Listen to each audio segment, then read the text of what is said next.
আজ কিন্তু যেমন তেমন পরোটা নয়, আজ হয়েছে চিকেন পরোটা। আর এর জন্য 2 কাপ ময়দা, 1 কাপ আটা, নুন, সাদা তেল দিয়ে ভালো করে ময়ান দিয়ে জল দিয়ে মেখে একটা ডো বানিয়ে নিয়ে কিছুক্ষণ রেস্টে রেখে দিতে হবে।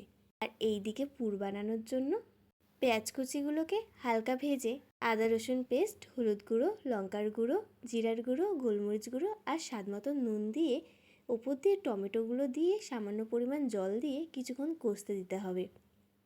মশলাটার থেকে তেল ছেড়ে আসলেই ছোট করে কেটে রাখা মাংসের টুকরোগুলো মশলার মধ্যে দিয়ে দিতে হবে। মাংসটার থেকে জল ছেড়ে আসবে আর এই জলেই মাংসটা একদম সেদ্ধ হয়ে যাবে। মাংসটা সেদ্ধ হয়ে গেলে ভালো করে কষে শুকনো শুকনো করে কিমাটাকে বানিয়ে নিতে হবে।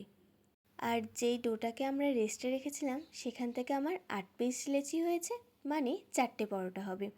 ভালো করে গোল গোল করে প্রত্যেকটা পরোটা বেলে নিতে হবে, যাতে সমান আকারে হয় ঠিক তেমনভাবেই কিন্তু বেলবে।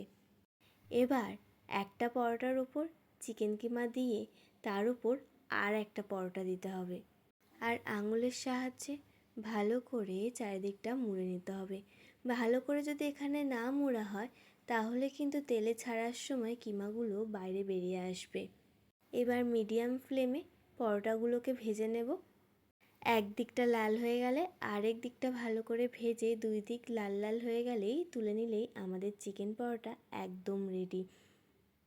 বাইরেটা যেমন মুচমুচে হয় ঠিক ভেতরটাও একদম চিকেনে ভরা থাকে।